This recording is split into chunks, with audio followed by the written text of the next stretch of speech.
ఒక సందర్భంలో దైవ సేవకుల కోడికలు జరుగుతూ ఉన్నాయంట. ఆ సమయంలో ఒక తండ్రి తన కుమారుడు దయ్యం పడితే, దైవ సేవకుల కోడికలు కదా, అక్కడికి తీసుకెళ్తే నా కుమారుడు బాగుపడతాడని ఆ కోడికలు తీసుకొచ్చాడు. తీసుకొచ్చి ఆ 2 దినాలు కూడా ఆ కోడికలు అయిపోయిన తర్వాత ఆ పిల్లోడికి దయ్యం మాత్రం పోలేదు.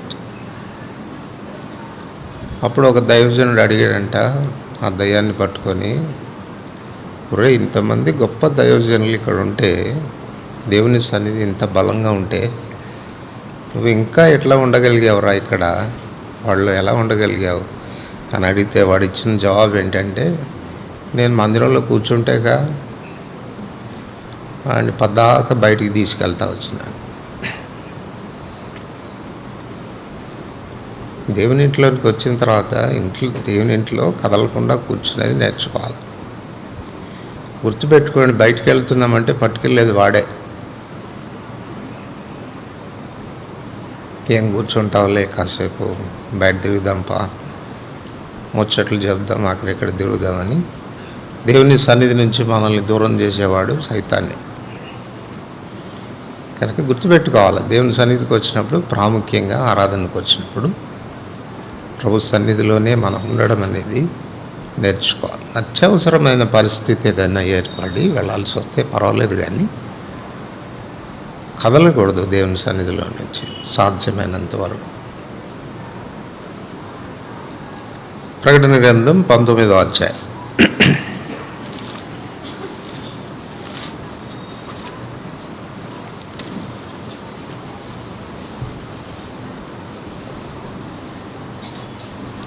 ఆరు 7 వచనాలు అందరం కలిసి చదువుకుంటాం. ప్రకటన గ్రంథం 19వ అధ్యాయం 6, 7, 8 వచనాలు కలిసి చదువుకుంటాం. అప్పుడు గొప్ప జన సమూహపు శబ్దమును, విస్తారమైన జలముల శబ్దమును, బలమైన ఉరుముల శబ్దమును పోలిన ఒక స్వరం, సర్వాధికారియు ప్రభువునకు మన దేవుడు ఏలుచున్నాడు, ఆయనను స్తుతించుడి. గొర్రెపిల్ల వివాహోత్సవ సమయం వచ్చినది, ఆయన భార్య తను తాను సిద్ధపరచుకుని ఉన్నది గనక మనం సంతోషపడి ఉత్సహించి ఆయనను మహిమపరచదమని చెప్పగా వింటిని. మరియు ఆమె ధరించుకున్నటకు ప్రకాశములు, నిర్మలమైన సన్నపనార బట్టలు ఆమెకి ఇవ్వబడెను, అవి పరిశుద్ధుల నీతి క్రియలు. నిర్గమకాండం 2వ అధ్యాయం. నిర్గమకాండం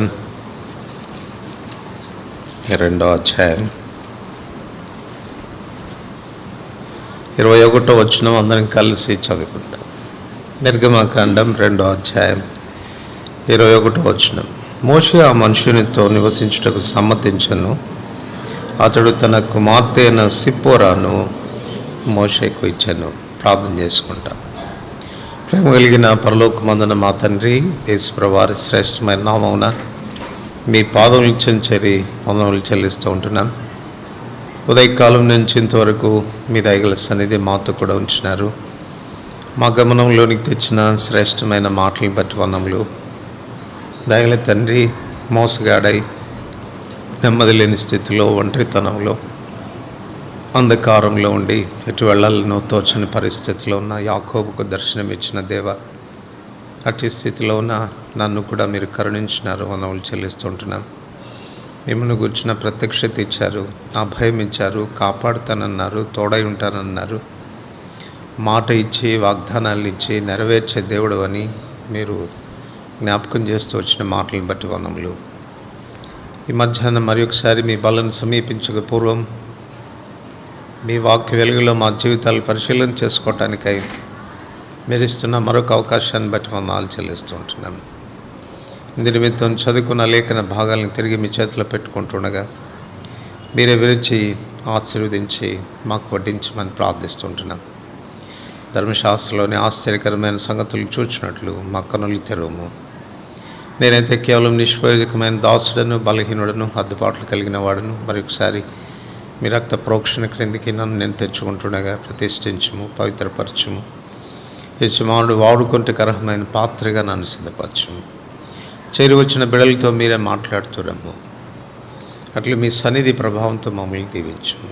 యేసు ప్రభు నామమున వందనములతో ప్రార్థిస్తున్నాం తండ్రి.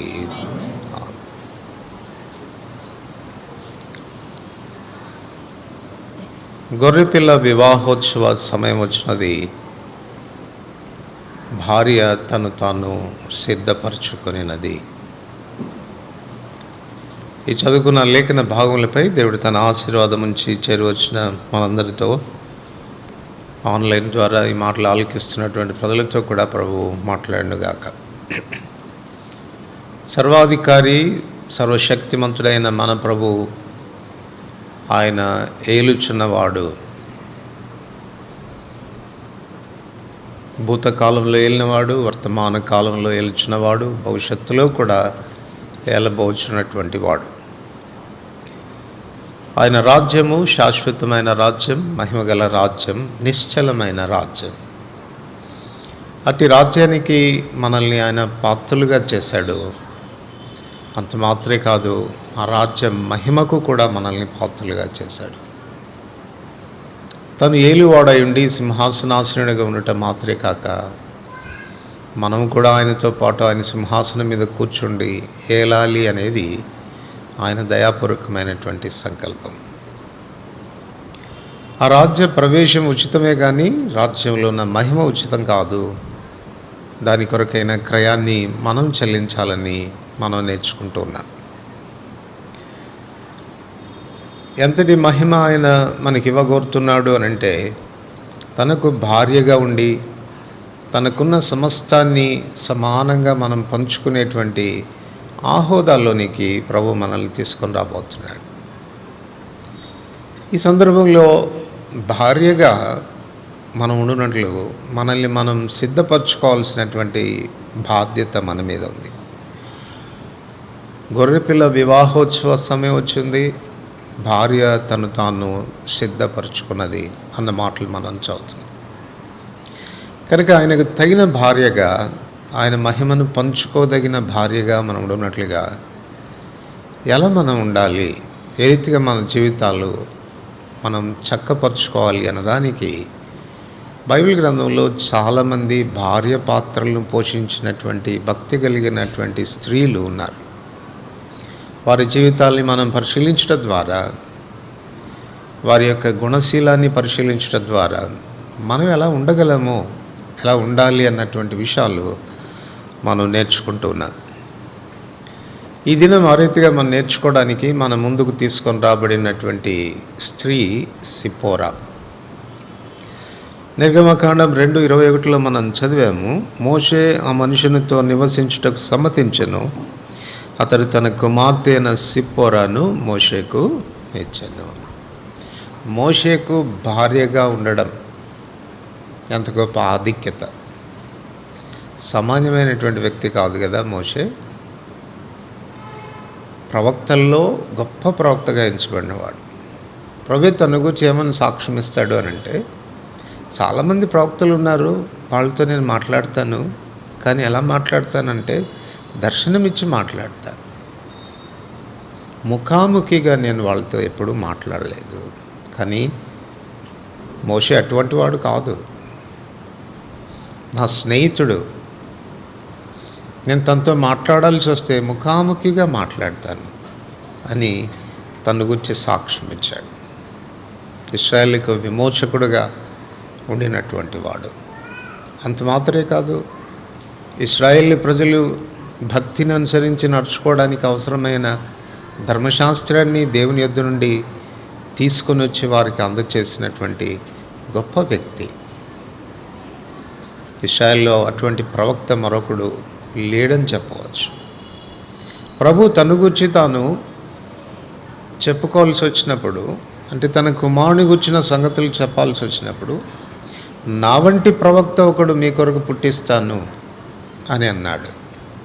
యేసుక్రీస్తుని గురించినటువంటి ప్రవచనం ఇది. అంటే తన కుమారుడైన యేసుక్రీస్తు ప్రభువారిని మోషే ప్రవక్తతో పోల్చాడు. అంతటి గొప్పవాడుగా ఉన్నటువంటి మోషేకు భార్యగా ఉండడం అనేది సాధారణమైనటువంటి విషయం కాదు. చాలా గొప్ప ఆధిక్యత. ఇట్టి ఆధిక్యత కలిగినటువంటి ఈ సిప్పోరాలో ఉన్నటువంటి గుణశీలం ఏంటి అనేటువంటి విషయాలు మనం ఆలోచించినప్పుడు వ్యక్తిగతంగా మన జీవితానికి అన్వయించుకోదగినగా చాలా విషయాలు మనకు కనపడతాయి. ఈ ఉదయకాలం కొన్ని సంగతులు మనం ఆమె జీవితంలో నుండి నేర్చుకుంటాం. సిపోరా అనే మాటకు అర్థం పిచ్చుక, బర్డ్, లిటిల్ బర్డ్, స్పారో అనేటువంటి మాటలు వాడబడ్డాయి. కనుక పిచ్చుక అనేటువంటి మాట మనకు స్మరణకు రాగానే జ్ఞాపకం వచ్చేటువంటి విషయం ఏంటి చెప్పండి? ప్రభు చెప్పాడు కదా, 2 పిచ్చుకలు 1 కాసుకు అమ్మబడును. మత్తయి సువార్త 10:29లో ఆ మాట మనం చదువుతాం. లూకా సువార్త 12:6లో ఏం చదువుతామంటే 5 పిచ్చుకలు 2 కాసులకు అమ్మబడును. 1 పిచ్చుక 2 కాసులకు, 2 పిచ్చుకలు 1 కాసుకు. అంటే 1 పిచ్చుక విలువ ఎంత? 1/2 కాసు అని. 1/2 కాసు లేదు వాస్తవానికి. 5 పిచ్చుకలు 2 కాసుల కంటే బహుశా ఆఫర్ ఉండేదేమో ఆ దినాల్లో. 4 పిచ్చుకలు కొనుక్కుంటే 1 పిచ్చుక కొసరు అంటారు కదా, కొసరులాగా ఇచ్చేవాళ్ళేమో. అంత చీప్గా ఉండేటువంటిది, విలువ లేనటువంటిది అని అర్థం. కనుక పిచ్చుకలు విలువలేని స్థితిని గురించి మాట్లాడుతున్నాయి. ఏమాత్రం విలువలేని స్థితిని గురించి మాట్లాడుతుంది. అందుకే ప్రభు కూడా మన వ్యక్తిగతమైన జీవితాలను పోల్చాల్సి వచ్చినప్పుడు మత్తయి సువార్త 6వ అధ్యాయంలో అంటాడు, మీరు అనేకమైన పిచ్చుకల కంటే శ్రేష్ఠులు కారా అన్న మాట వాడతారు. కనుక పిచ్చుక విలువ లేనటువంటిది. ఇది మన వ్యక్తిగతమైన జీవితాలకి కూడా అన్వయించుకోదగిందిగానే ఉంది. మనం కూడా విలువ లేనటువంటి వారమే. వాస్తవానికి ఒకప్పుడు చాలా విలువైనటువంటి వారం. దేవుడు మనల్ని కలిగి చేసినప్పుడు ఆయన సారూప్యమందు, ఆయన పోలిక చొప్పున ఆ మహిమలో ఆ ప్రభు మనల్ని చేశాడు. కానీ పాపం అనేది మనల్ని విలువలేని వ్యక్తులుగా చేసింది. కారణం ఏంటి అనంటే ద్వితీయోపదేశకాండం 28వ అధ్యాయం, ద్వితీయోపదేశకాండం 28వ అధ్యాయం 29వ వచనం, 28వ అధ్యాయం 29వ వచనం. వెరితనం చేతను, గ్రుడితనం చేతను, హృదయ విస్మయం చేతను యెహోవా నిన్ను బాధించును. అప్పుడు గుడ్డివాడు చీకటిలో తడువులాడ రీతిగా నువ్వు మధ్యాహ్నమందు తలలాడుదువు. నీ మార్గములను వర్ధిల్ల చేసుకొనలేవు. నీవు హింసింపబడి నిత్యము దోచుకొనబడేదవు. నీవు హింసింపబడి నిత్యము దోచుకొనబడేదవు. నిత్యము దోచుకోబడితే ఏం జరుగుతుంది చెప్పండి? ఒకనాటికి మనం బ్యాంక్రప్ట్ అవుతాం కదా, అంటే దివాలా తీసేటువంటి స్థితిలోనికి వెళ్ళిపోతాం. నిత్యము దోచుకొనబడేదవు. యోహాను సువార్త 10వ అధ్యాయం, యోహాను సువార్త 10వ అధ్యాయం 8వ వచనం. యోహాను సువార్త 10వ అధ్యాయం 8వ వచనం. గొర్రెలు పో ద్వారం నేనే, నాకు ముందు వచ్చిన వారందరూ దొంగలను దోచుకుని వారునై ఉన్నారు. సో అపవాది దొంగతో పోల్చబడ్డాడు. వాడు మనల్ని దోచుకుంటూ వచ్చాడు. ఎంతగా దోచుకున్నాడు అనంటే మనల్ని బ్యాంక్రప్ట్ చేశాడు. ఎంతగా బ్యాంక్రప్ట్ చేశాడు మనల్ని అని అంటే విలువ లేకుండా చేశాడు మనల్ని. ఏదైతే మన వ్యక్తిగతమైన జీవితాలకి విలువిస్తుంది, ఘనత ఇస్తుంది, పేరు తెచ్చిపెడుతుంది, ఖ్యాతి తెచ్చిపెడుతుంది అన్నటువంటి సుగుణాలు మనలో ఏదైనా ఉన్నాయనంటే వాటన్నిటిని కూడా దొంగిలించేశాడు. ఎన్నిక చేయబడ్డానికి, విలువ ఇవ్వబడ్డానికి ఇది నాన్న ఏది కూడా హేతువు లేకుండా చేశాడు. అందుచేతనే మన జీవితాలు కూడా పిచ్చుక జీవితాలు లాంటివి. ప్రభుకు స్తోత్రం. జరిగినటువంటి విషయం ఏంటంటే ఈ పిచ్చుక మోషేకు భార్య అయింది. ఈ సిప్పోరా మోషేకు భార్యగా చేయబడింది. దేవుని యొక్క ఉద్దేశం కూడా మన విషయంలో అదే. ఎన్నిక లేని స్థితిలో, విలువ లేని స్థితిలో ఉన్నటువంటి మనల్ని పరమ మోషే అయినటువంటి యేసుక్రీస్తు ప్రభు భార్యగా ఉండునట్లుగా చేసుకోవాలనేది ఆయన దయాపూర్వకమైన సంకల్పం. ఆ విషయంలో ఆయన చేసిన పని ఏంటి? 2 కొరింథీ 8:9 మనందరికీ తెలుసు. మీరు మన ప్రభు అయిన యేసుక్రీస్తు కృపను ఎరుగుదురు కదా, ఆయన ధనవంతుడై ఉండి తన దారిద్ర్యం వల్ల మిమ్మల్ని ధనవంతులుగా చేయ నిమిత్తం మన నిమిత్తం ఆయన దరిద్రుడయ్యాడు.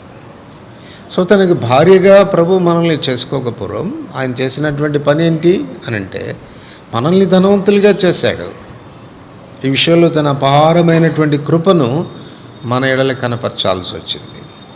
చూడండి, ఒకప్పుడు మన స్థితి ఎస్కేల్ గ్రంథంలో చదువుతాం.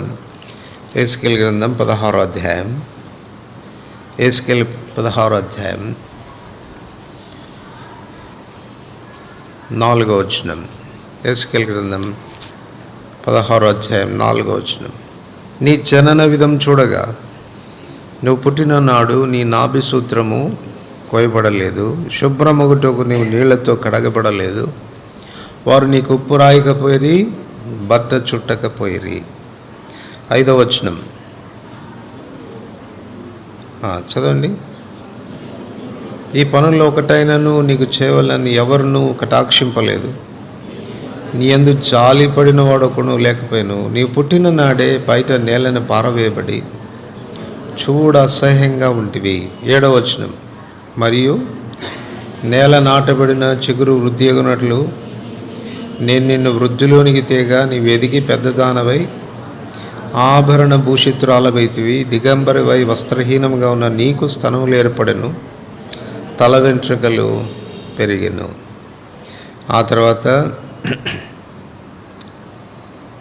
10వ వచనం. విచిత్రమైన కుట్టు పని చేసిన వస్త్రం నీకు ధరింపచేస్తుని, సన్నమైన ఎర్రని చర్మంతో చేయబడిన పాదరక్షలు నీకు తొడిగించి తిని, సన్నపు అవిసనార బట్ట నీకు వేయించి తిని, నీకు పట్టు ధరింపచేస్తుని, మరియు ఆభరణముల చేత నిన్ను అలంకరించి, నీ చేతులకు కడియములు పెట్టి, నీ మెడకు గొలుసు తగిలించి, నీ చెవులకు ముక్కునకు పోగులను, నీ తలకు కిరీటమును పెట్టించి తిని, ఇలాగు బంగారుతోనూ వెండితోనూ నేను నిన్ను అలంకరించి, సన్నపు అవిసనార పట్టును విచిత్రపు కుట్టుపని గల బట్టలను నీకు ధరింపచేసి, గోధుమలను తేనెను నూనెయు నీకు ఆహారంగా అయ్యగా నీవు మిక్కిలి సౌందర్యవతివై రాణి అగునంతగా వృద్ధి పొందితివి. మన జనన విధానం, మన ఆరంభ జీవితాన్ని మనం ఆలోచించినప్పుడు ఎంత అసహ్యంగా, చూడని అసహ్యంగా,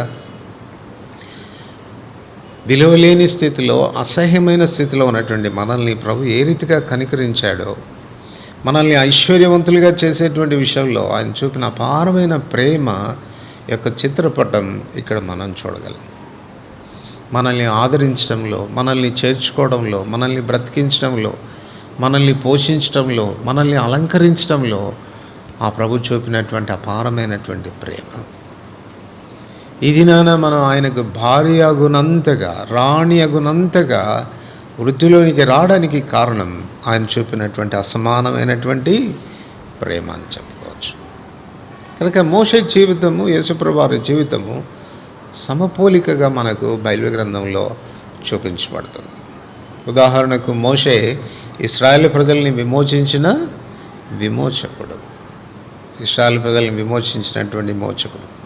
నిర్గమ 3వ అధ్యాయం 26వ వచనంలో మనం చూస్తాం. నిర్గమ 3వ అధ్యాయం 2 నుండి 6 వచనాల్లో, నిర్గమ 3:2 నుంచి 6 వచనాల్లో ఎలాగ తాను ఇశ్రాయేలు ప్రజలను విమోచించబోతున్నాడన్న సంగతులు రాశాడు. 12వ అధ్యాయంలోనికి వచ్చేసరికి గొర్రెపిల్ల రక్తము ద్వారా ఇశ్రాయేలు ప్రజలు విమోచించబడినట్లుగా మనం చూస్తాం.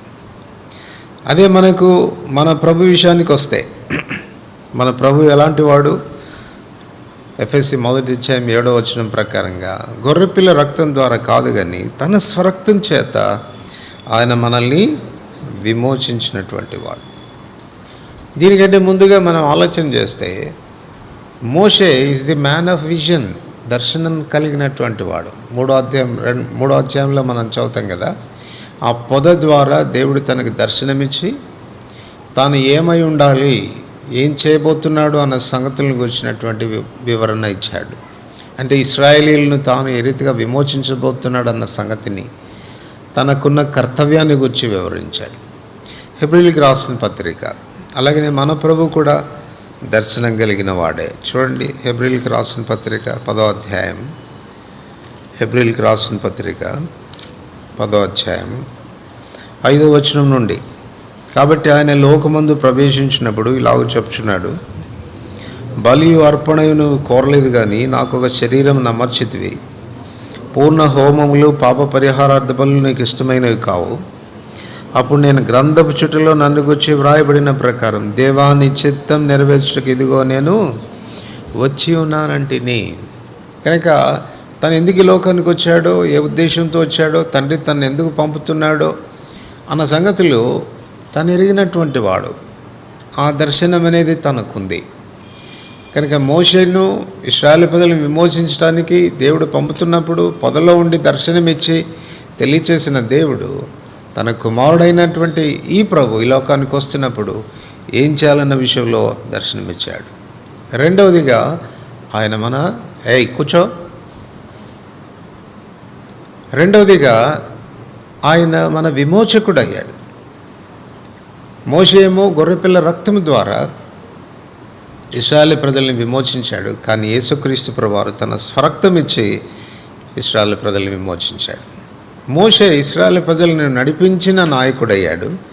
చూడండి, కీర్తనలు 77వ కీర్తన చివరి వచనం. మోషే అహరోనుల చేత నీ ప్రజలను మందవలే నడిపించిదివి.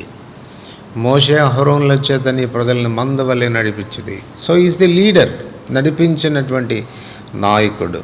అయితే మోషే కంటే మన ప్రభు ఎందుకు గొప్పవాడయ్యాడు అనంటే, మోషే అంతిమం వరకు, అంటే చివరి వరకు కూడా వారిని నడిపించలేకపోయాడు కదా. మనకు తెలుసు, సందర్భంలో ఇశ్రాయేలు ప్రజల మీద తను కోప్పడిన కారణం చేత నువ్వు ఇంతవరకే పాలుతేనలు ప్రవహించే దేశంలోనికి వారిని నువ్వు నడిపించడానికి వీలు లేదని ప్రభు చెప్పాడు. కానీ మన ప్రభు ఎలా నడిపిస్తాడో చూడండి. 48వ కీర్తన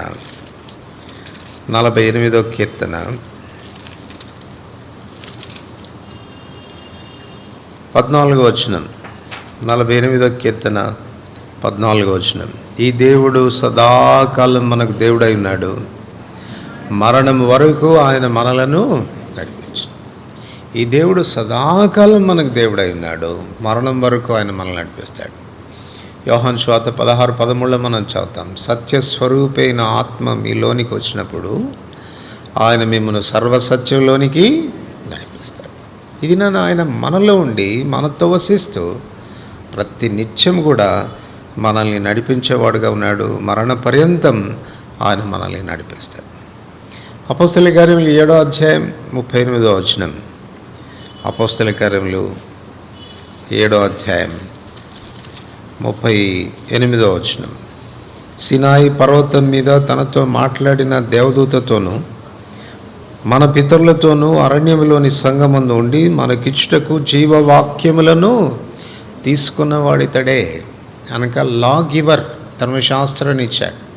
అదే యేసుప్రభువు వారు కూడా ఆయన ఒక్కడి నుంచి చెప్తాడు. యోహాను సువార్త 1వ అధ్యాయంలో ధర్మశాస్త్రము మోషే ద్వారా అనుగ్రహింపబడెను, కృపయు సత్యమును యేసుక్రీస్తు ద్వారా కలిగెను.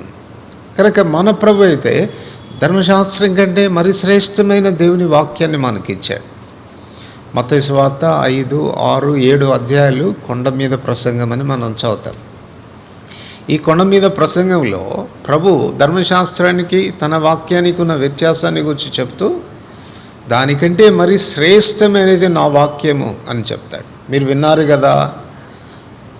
విన్నారు కదా నరహత్య చేయవద్దు అని చెప్పబడిన మాట మీరు విన్నారు కదా. అయితే నేను మీతో చెప్పినదేమనగాని తన వాక్యాన్ని గురించి చెప్తూ దానికంటే తన వాక్యం ఎంత శ్రేష్టమైందో చెప్తూ వచ్చినాడు. అక్కడేమో నరహత్య చేస్తేనే నరకాగ్ని పాలవుతారన్నాడు. కానీ ఇక్కడ తన సహోదరుడి మీద కోపపడితే చాలు హత్య చేసిన దాంతో సమానం అన్నట్టుగా తన స్టాండర్డ్ని పెంచి ఆ వాక్యాన్ని, శ్రేష్టమైన జీవవాక్యాన్ని మనకు అందించినవాడు. అందుచేత యేసుక్రీస్తు ప్రభువారు మోషే కంటే గొప్పవాడు. హెబ్రీ 3వ అధ్యాయంలో రాస్తాడు, మోషే దేవుని ఇల్లంతటిలో నమ్మకమైన వాడు. మోషే పరిచారకుడు, దేవుని ఇంటిలో పరిచారకుడు అని రాస్తాడు. కానీ అదే యేసు ప్రభువారిని గురించి రాస్తూ, అయితే తన కుమారుడైతే ఆయన ఇంటి మీద ఉన్నాడు, ఇంటి మీద నమ్మకంగా ఉన్నాడు. ఇంటి మీద అంటే ఆ ఇంటికి తానే యజమాని, పరిచారకుడు కాదు, ఆ ఇంటికి తాను యజమాని. ఈ రీతిగా కంపేర్ చేస్తూ పోతే మోషే కంటే మరీ శ్రేష్టమైనటువంటి వాడు. మోషేకే భార్యగా ఉండడం గొప్పతనం అయితే, మోషే కంటే గొప్పవాడైనటువంటి క్రీస్తుకు భార్యగా ఉండడం అనేది ఎంత గొప్పదో ఆలోచించాను.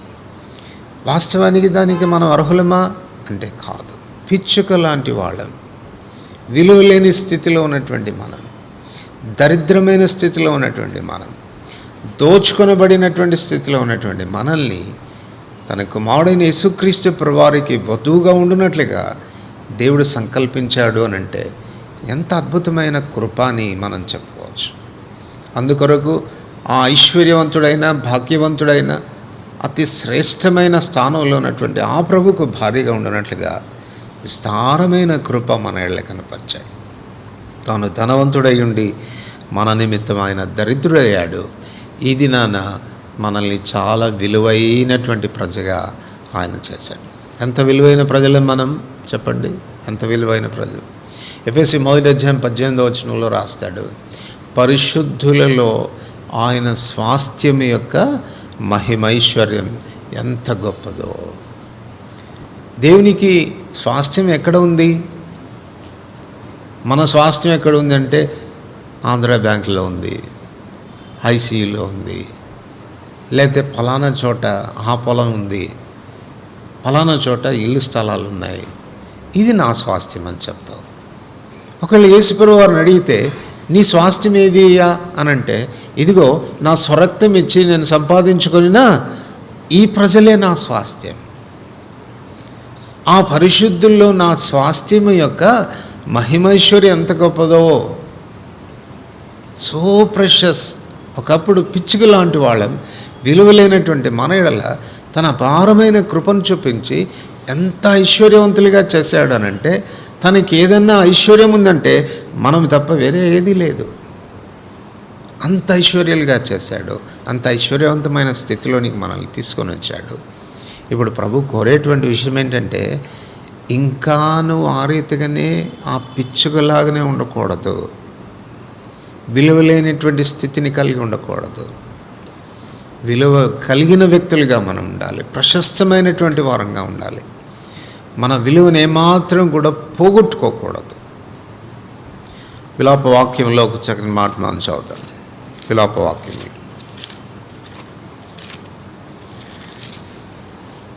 4వ అధ్యాయం. విలాప వాక్యంలో 4వ అధ్యాయం 1వ వచనం, బంగారము ఎట్లు మందగిలినది, మేలిమి బంగారం ఎట్లు మార్చబడినది, ప్రతి వీధి మొగను ప్రతిష్ఠితమైన రాళ్ళు పారవేయబడి ఉన్నవి. మేలిమి బంగారంతో పోల్చదగిన సియోను ప్రియకుమారులు ఎట్లు కుమ్మరి చేసిన మంచి కుండలుగా ఎంచబడుచున్నారు. దేవుడు మనల్ని ఏ రీతిగా చేశాడంట? మేలిమి బంగారంగా చేశాడు. కానీ ఎట్లా ఉంటున్నాం మనం? మంచి కుండలమే అయిపోయినాయంట. కుండకు పెద్ద ఎక్కువ విలువ ఉండదు కదా. అందుకే కొన్నిసార్లు మన ఇళ్లలో కుండలు పెట్టుకుంటాం. నీళ్లు తెచ్చుకునేటువంటి పొరపాటున జారి కింద పడిందంటే పగిలిపోద్ది. పగిలిపోతే పెద్దగా ఏం కూర్చుండి ఏడవం, చింతపడం, దాని గురించి పెద్దగా ఆలోచించాం. ఏం చేస్తాం చెప్పండి? చీపురు పెట్టి ఊడ్చి అవతలు పడేస్తాం. దాని గురించినటువంటి పెద్ద లెక్క చేయం మనం, ఎందుకంటే అంత విలువ లేనటువంటిది. ఇది నాన్న దేవుడు మనల్ని విలువలేని ప్రజల్ని ప్రశస్తమైన ప్రజలుగా చేశాడు. అమూల్యమైన వ్యక్తులుగా ప్రభు మనల్ని చేశాడు. ఆ అమూల్యమైన స్థితిని, ఐశ్వర్యవంతమైన స్థితిని, భాగ్యవంతమైన స్థితిని కాపాడుకుంటున్నామా లేక మందగిలుతా ఉన్నామా? మనలో ఉన్నటువంటి ఆ విలువను మనం పోగొట్టుకుంటూ ఉన్నామా కదా? కొన్నిసార్లు మన అవసరతల కొరకు మన బంగారాన్ని తీసుకెళ్ళి అమ్మాలని అనుకుంటే వాడు తూకం వేసిన తర్వాత ఇదిగో ఇన్ని గ్రామ్స్ ఉన్నాయి అని చెప్పేదానికి ముందు ఏమంటాడంటే ఇన్ని గ్రామ్స్ కాదండి, దీంట్లో ఏముంది, మలినం కొంచెం చేరింది, అది ఫ్రెష్ చేసిన తర్వాత అప్పుడే యాక్చువల్ విలువ మేము చెప్తాము అని అంటారు. దానిలో ఉన్నదంతా తీసేసిన తర్వాత ఏమైనట్టు ఆ మలినం చేరిన కారణం చేత దానిలో ఉన్న విలువ ఏమైంది, తగ్గిపోవటం ప్రారంభించింది. దేవుని బిడ్డలమైనటువంటి మనం విలువ కలిగిన ప్రజలుగానే ఉండాలా. దరిద్రులమే ఒకప్పుడు, అపవాది చేత దోచుకొనబడినటువంటి వారమే, ఏమీ లేని వారమే, పిచ్చుక లాంటి వాళ్ళమే. కానీ ఇది నాన్న ప్రభు అమూల్యమైనటువంటి ప్రజలుగా చేశాడు. కారణం తన అమూల్యమైన రక్తం ఇచ్చి మనల్ని కొన్నాడు. కనుక మన విలువను మనం కాపాడుకోవాల్సినటువంటి అవసరత ఎంతో ఉంది. రెండవది, పిచ్చుకకున్నటువంటి నైజం ఏంటంటే, పిచ్చుక తన కొరకంటూ ఒక గూడు చక్కగా కట్టుకుంటుంది.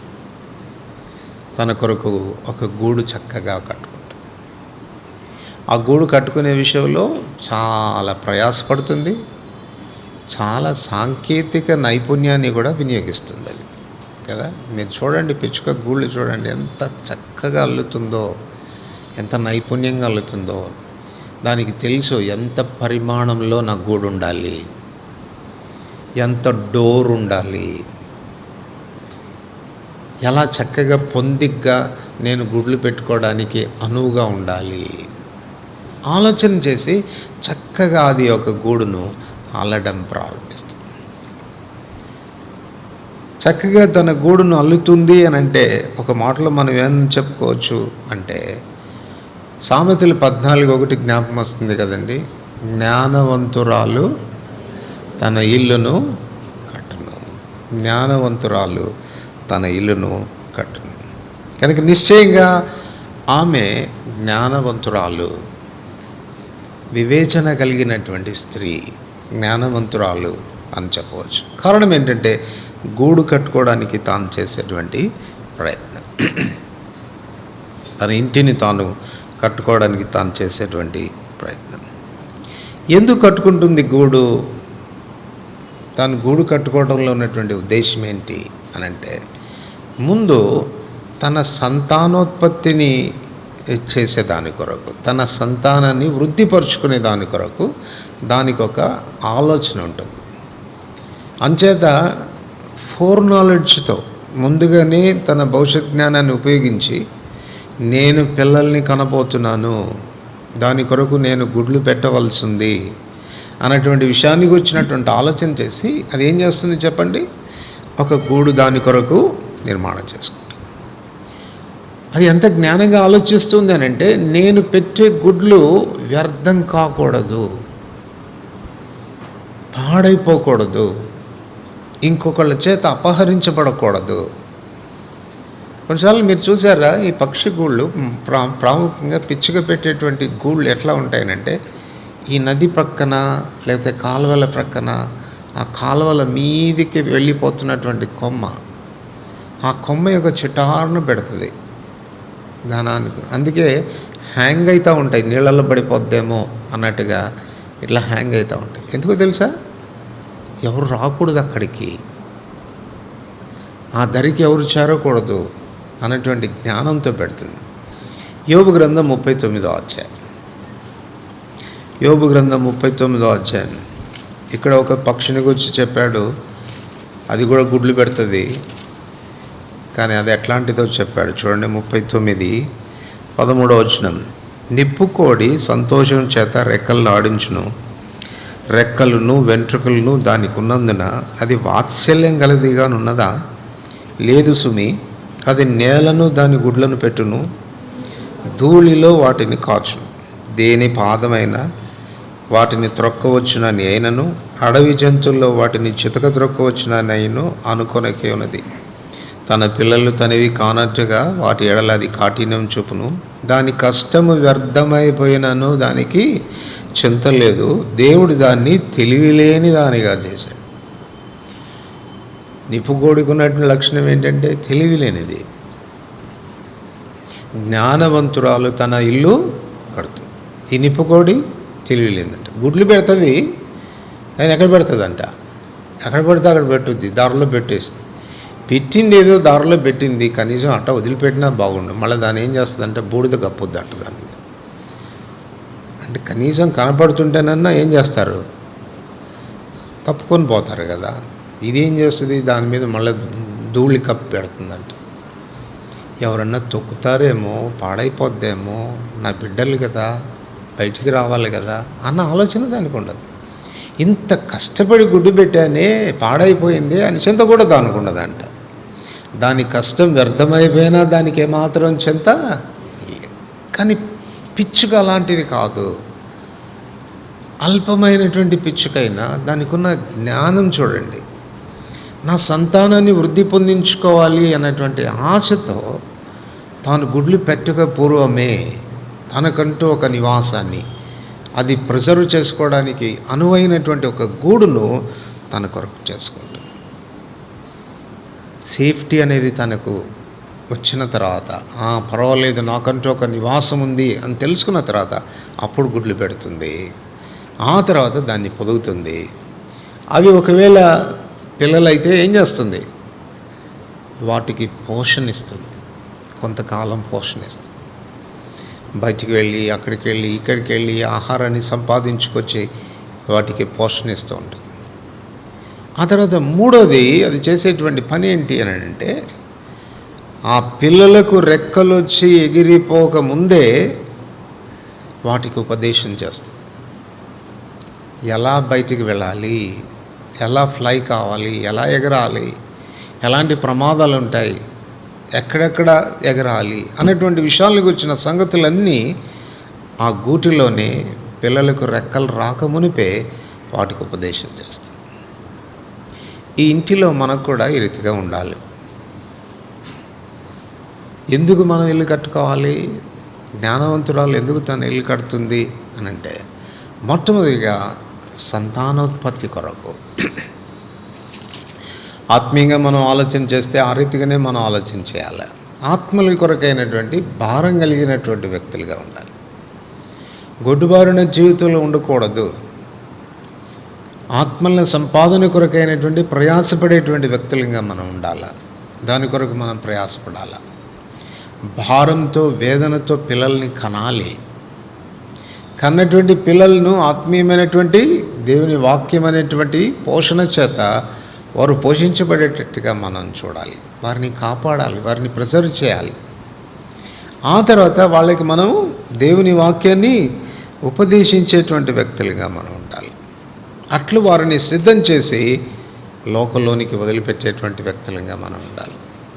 పిచ్చుగా మనకు నేర్పించేటువంటి విలువైనటువంటి పాఠం, అది తనకంటూ ఒక గూడు కట్టుకుంటుంది, తన పిల్లల్ని అందులో కంటుంది, పోషిస్తుంది, ఉపదేశిస్తుంది, వెలుపలికి పంపిస్తుంది.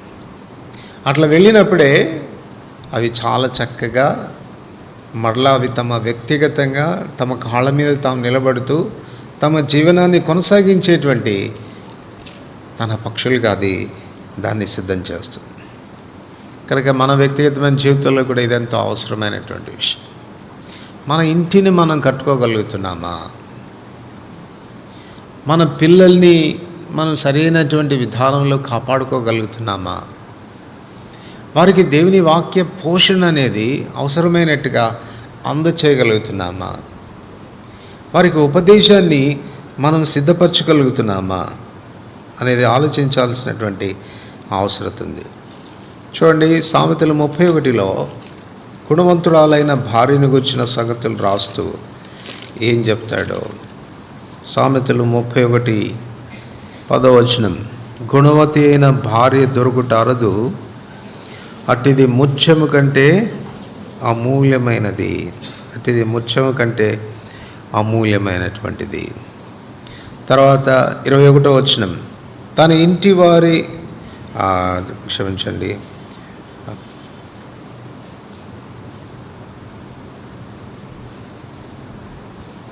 26 జ్ఞానము కలిగి తన నోరు తెరచును, కృపగల ఉపదేశము ఆమె బోధించును.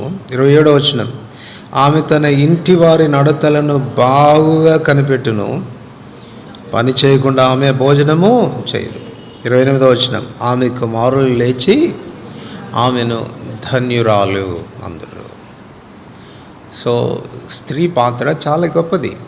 పిల్లల్ని వారిని భద్రపరిచే విషయంలో, వారిని పోషించేటువంటి విషయంలో, వారికి ఉపదేశం చేసేటువంటి విషయంలో వాళ్ళు తీసుకోవాల్సినటువంటి బాధ్యత ఎంత చక్కగా వివరించబడుతుంది.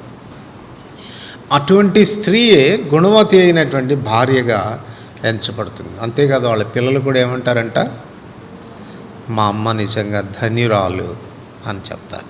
ఎప్పుడు నేను ఇలా స్థిరపడ్డానంటే, నా కాళ్ళ మీద నేను నిలబడగలిగానంటే, ఆత్మీయంగా నా జీవితం అనేది ఈ రీతిగా ఉండగలిగిందంటే, ఇటువంటి ఆత్మీయమైన స్థితిలో నేను ఉండగలిగానంటే, నేను భద్రపరచబడగలిగానంటే కారణం నా తల్లి యొక్క ఉపదేశం, ఆమె నాకు చెప్పినటువంటి బోధ, ఆమె నన్ను పెంచిన విధానం, నా నడతలన్నీ చక్కగా కనిపెట్టి నన్ను కరెక్ట్ చేసిన విధానం, ఆ కారణం చేతనే నేను ఇలా ఉండగలిగాను అని వారు లేచి తల్లిని గురించి ప్రశంసిస్తారు.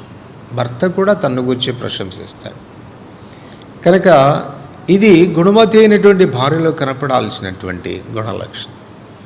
ఒక ఇల్లు కట్టబడుతుందంటే, పిల్లలు సరైనటువంటి క్రమశిక్షణలో ఉండగలుగుతున్నారంటే, సరైనటువంటి విధానంలో వారు ఆత్మీయంగా ఉండగలుగుతున్నారు అని అంటే, ఈ ఇల్లంతటినీ కట్టేటువంటి బాధ్యత ఎవరి మీద ఉంది? భార్య మీద ఉంది. గుణవంతురాలైనటువంటి భార్య మీద ఉంది. కనుక ఆత్మీయంగా మన జీవితాలను కూడా ఆలోచించుకోవాల్సినటువంటి విషయాలు. చాలా మట్టుకు కుటుంబాల్లో పిల్లలు తమ వ్యక్తిత్వాన్ని కాపాడుకుంటున్నారు అని అంటే కారణం తల్లి. వారితో ఎక్కువ సమయాన్ని గడిపేది తల్లి. వారి పోషించే విషయంలో కానీ, వారికి బోధించే విషయంలో కానీ, వారిని క్రమపరిచేటువంటి విషయంలో కానీ తల్లి ఎక్కువ పాత్ర వహిస్తుంది. అదే సమయంలో మీకు చెప్తూ ఉన్నాను, పిల్లలు ఒకవేళ పాడైపోతున్నారంటే కూడా దానికి కూడా మీరే కారణమవుతారు. మీ పాత్ర సరిగా మీరు పోషించడం లేదు అనేది అర్థం చేసుకోవాల్సినటువంటి విషయం. కనుక జ్ఞానవంతురాలు తన ఇల్లు కట్టినట్లుగా ఈ పిచ్చుక తనకంటూ ఒక ఇల్లు కట్టుకుంటుంది, గూడు కట్టుకుంటుంది, అక్కడ తన పిల్లల్ని కంటుంది, అక్కడ పోషిస్తుంది, సంరక్షిస్తుంది, వారికి ఉపదేశిస్తుంది, వారిని చక్కగా నిలబడేటట్టుగా చేస్తుంది. మూడవది, సిపోరాలో కనపడుతున్న మరొక విషయం ఏంటంటే, స్మాల్ బర్డ్, చిన్న పిచ్చుక. ఇది చిన్న పిచ్చుక, దాని పరిమాణం కూడా చాలా చిన్నది. బైబిల్ గ్రంథంలో చిన్నది అనేటువంటి మాట చాలా ఆత్మీయమైనటువంటి విషయాలు మనకు బోధిస్తుంది. చూడండి, మత్తయి సువార్త 18వ అధ్యాయం 2-3 వచనాలు. మత్తయి సువార్త 18వ అధ్యాయం 2-3 వచనాలు. ఆయన ఒక చిన్న బిడ్డను తన యొద్దకు పిలిచి వారి మధ్యను నిలవబెట్టి ఇట్లనెను, మీరు మార్పు నొంది బిడ్డల వంటి వారైతేనే కానీ పరలోక రాజ్యంలో ప్రవేశింపరని మీతో నిశ్చయముగా చెప్పుచున్నాను. చిన్న బిడ్డను ఎత్తుకొని ప్రభు ఏం చెప్తున్నాడు? మార్పు నొంది మీరు ఇటువంటి బిడ్డగా కావాలి అంటున్నాడు. మార్పు నొంది చిన్న బిడ్డగా కావడం అంటే ఏంటి? నికోదేము కూడా అర్థం కాక మళ్ళీ అన్నాడు. ఏమన్నాడు చెప్పండి? నేను మళ్ళా తల్లి గర్భంలోనికి పోయి నేను పుట్టాలన్నా ముసలివాణ్ణని. అలా చేయాల్సిన అవసరం లేదు. మార్పు నొంది చిన్న బిడ్డగా కావడం అని అంటే అర్థం ఏంటి అని అంటే, చిన్న బిడ్డ నిష్కళంకంగా ఉంటుంది. కళంకం ఏమీ వారిలో కనపడదు.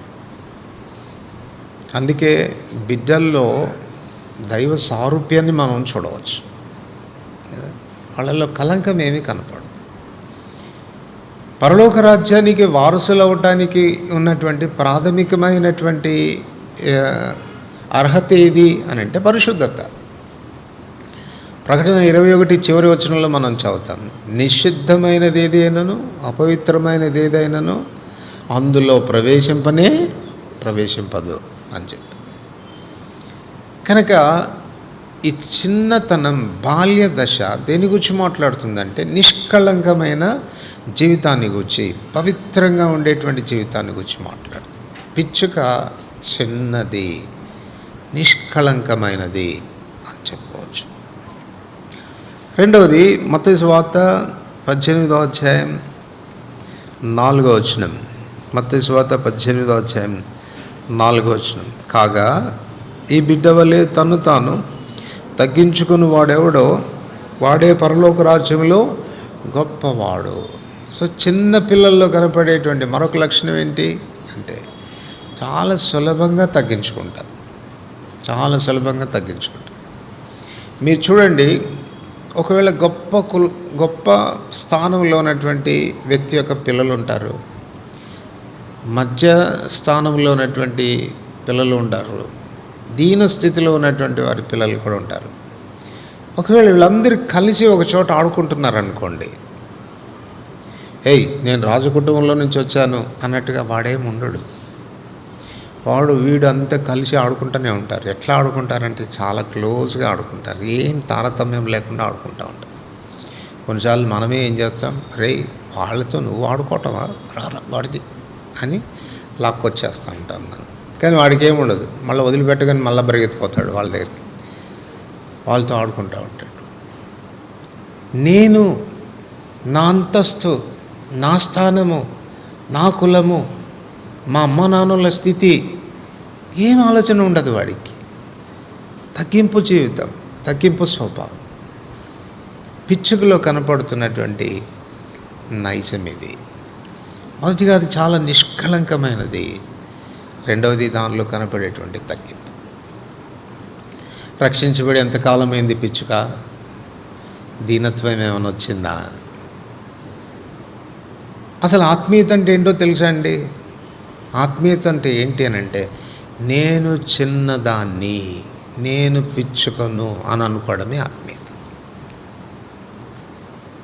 మనకు వయసు వచ్చే కొలది, ఎదిగే కొలది మనకేం పెరుగుతుంది చెప్పండి? నేను ఏ పాటి దాన్ని అనేది పెరుగుతుందా? నేనేమనుకుంటున్నావు అనేది పెరుగుద్దా? మనలో ఈగోయిజం పెరుగుతూ ఉంటుంది, అతిశయం పెరుగుతూ ఉంటుంది. దానికి చాలా కారణాలు ఉంటాయి.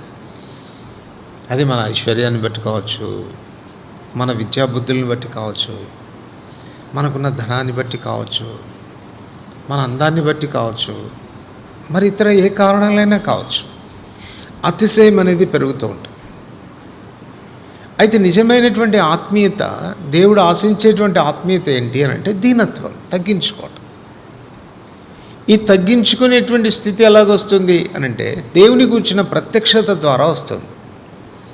ప్రభుతో మనం ఎంత సహవాసం చేస్తాం, ప్రభుతో ఎంత గడుపుతాం, ఆయన ఎంతగా మనం చూస్తామన్న దాని మీద మన తగ్గింపు ఆధారపడి ఉంటుంది. అపోస్తలుడైన పౌలు విషయం తీసుకోండి. నేనేం అపోస్తలులందరికంటే ఏం తక్కువని కాదు, వాళ్ళు యేసయ్యను చూశారు, నేను కూడా చూశాను అన్నాడు మొదట. ఆ తర్వాత కొంతకాలానికి అర్థమైంది, అమ్మమ్మో అపోస్తలుడు అని అనిపించుకోవడానికి నేను యోగ్యుని కాదు, ఎందుకంటే నేను చాలా హత్యలు చేసిన వాడిని, పాపం చేసిన వాడిని అన్నాడు.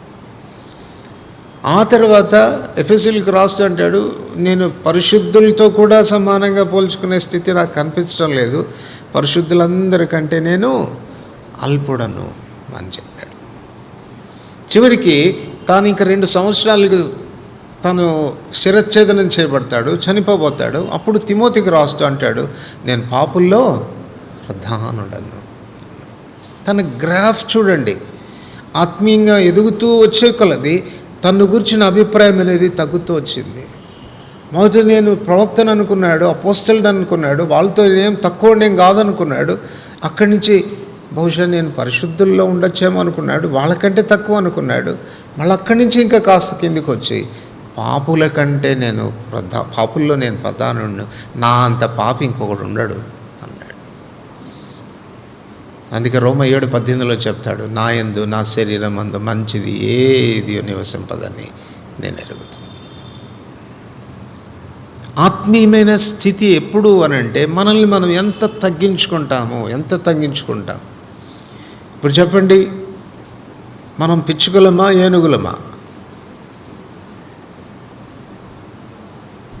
కొన్నిసార్లు మన స్వరూపం అలా కనపడుతుంటుంది గంభీరంగా కదా. ఏమనుకున్నావు, చూసావా నన్ను అన్నట్టుగా ప్రవర్తిస్తూ ఉంటాం. అది కాదు మనలో కనపడాల్సింది. ఎంత దేవుడు మనల్ని హెచ్చరించినా, ఎంత ఉన్నతమైన స్థితిలోనికి తీసుకుని వచ్చినా, నేను ఏ పాటి వాడిని, నేను ఏ పాటి దాన్ని అనేటువంటి తగ్గింపు స్వభావం అనేది మనలో కనపడాలి. ఈ పిచ్చుకలో ఉన్నటువంటి రెండవ నైజం ఇది. మూడవది 18వ అధ్యాయం మత్తయి సువార్త 18:6. మత్తయి సువార్త 18:6. నా యందు విశ్వాసముంచు ఈ చిన్నవారిలో ఒకరిని అభ్యంతరపరచువాడెవడో చాలు. నా యందు విశ్వాసముంచు ఈ చిన్నవారిలో కనపడేది ఏం చెప్పండి? విశ్వాసం, ఫెయిత్. మనం చాలాసార్లు నమ్మకస్తులం కాదు. ఎందుకు నమ్మకస్తులం కాదంటున్నామంటే మన పిల్లలతో అబద్ధాలు చెప్తూ ఉంటాం కదా, తప్పించుకోవడానికి. అరే వచ్చేటప్పుడు నేను అది తెస్తాలేరా, నీకు ఇది తెస్తాను నాన్న, తప్పకుండా నేను అక్కడ తీసుకెళ్తారా, ఏయో ఇటాటి అబద్ధాలన్నీ చెప్పి వాళ్ళని వాడు నిజంగా నమ్మేస్తాడు. ఆ మాటలు నిజంగా నమ్మేస్తాడు. తీరా మళ్ళీ రిటర్న్గా వచ్చేటప్పుడు నాన్న మర్చిపోయారా అని మళ్ళీ ఒక అబద్ధం ఆడుతాను. They believe our lies also. మన అబద్ధాలు కూడా నమ్ముతారు వాళ్ళు. కానీ నేను చాలాసార్లు చెప్తాను, మనం పోతూ నాన్న నీకు ఒక విమానం తీసుకొస్తారా అని చెప్పావనుకో, నమ్మేస్తాడు వాడు. అసలు విమానం మా నాన్న కొనడానికి ఏమన్నా డబ్బులు ఉన్నాయా? వాడు ఏం ఆలోచించాడు. పోనీ మా నాన్న విమానం కొన్నాడు అనుకో, అసలు మా ఇంట్లో పెట్టుకోవడానికి ప్లేస్ ఉందా? అసలు సాధ్యమేనా ఇది? పోనీ తెచ్చాడు అనుకో, ఎలా పాడుకోమంటావు? ఏం ఆలోచన ఉండదు. తెస్తావా డాడీ? ఓకే థ్యాంక్ యూ అంటాడు. పోయి వాళ్ళ ఫ్రెండ్స్తో చెప్పు, మా నాన్న వచ్చేటప్పుడు విమానం తెస్తాడండి. ఎంత ఫెయిత్ చూడండి, ఎంత బ్లైండ్ ఫెయిత్ చూడండి. దేవుని మీద ఆధారపడేటప్పుడు అట్లాంటి విశ్వాసం ఉండాలి మనకి. చిన్న బిడ్డలాగా వాళ్ళకి ఏదైనా చెప్తే చాలు, నాన్న ఇది చేస్తానురా, ఇలా ఇస్తానురా, ఇలా చేస్తానని అంటే 100% నమ్ముతారు. అది ఎంత సాధ్యమా అసాధ్యమా, జరుగుతుందా జరగదా అన్నటువంటి రీజనింగ్ ఉండదు వాళ్ళకు. మనమైతే ఎంత రీజనింగ్లో ఉంటాం కదా. ఏదైనా ప్రభు చెప్పినా కూడా, ఎంత పెద్దవాళ్ళమైనా ఆత్మీయంగా ఎంత ఎదుగుతున్నా, జరుగుతుందంటావా, ఇలాగా సాధ్యమేనా, అవుతుందంటావా అనేటువంటి అనుమానాలు ఎన్నో మనలో రగులుతూ ఉంటాయి. పిచ్చుకకు ఉన్నటువంటి నైజం, నా చిన్నదానికి ఉన్నటువంటి నైజం ఫెయిత్, విశ్వాసం అనేది దానిలో కనపడు. మార్కు సువార్త 7వ అధ్యాయం. మార్కు సువార్త 7వ అధ్యాయం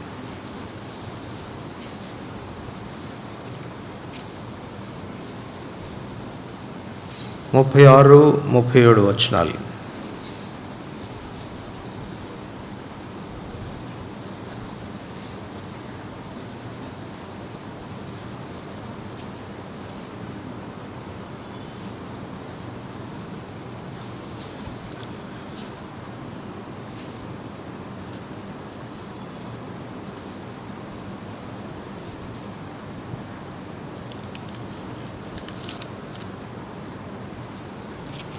క్షమించండి.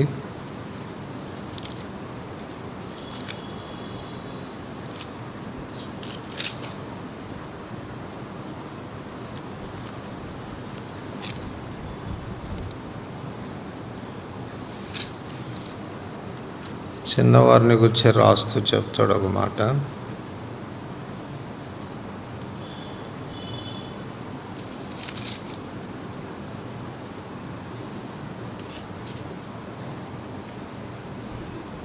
కదా 9:31 9:36-37 వచనాలు. 9:36-37.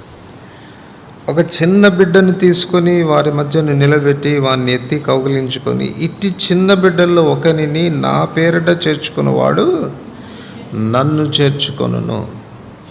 ఈ మాటలు ఎంత లోతైన భావం ఉందో అర్థం చేసుకోండి. ఈ చిన్న బిడ్డల్లో ఒకనిని మీరు చేర్చుకుంటే నన్ను చేర్చుకున్నట్టే అంటున్నాడు. అంటే ప్రభువు తనని ఎవరిలో చూసుకుంటున్నాడు? చిన్న బిడ్డల్లో చూసుకుంటున్నాడు. ఆ బిడ్డను చేర్చుకున్నాడంటే మీరు నన్ను చేర్చుకున్నట్టే. అంటే ఆ బిడ్డ ఎవరు? నాలాంటి వాడు, నా సారూప్యత కలిగినటువంటి వాడు, నన్ను పోలినవాడు అని చెప్తున్నాడు. దీన్ని బట్టి మనకేం అర్థమవుతుంది చెప్పండి? ఆ చిన్నితనంలో నేను ముందే చెప్పినట్టుగా దైవత్వం కనపడుతుంది,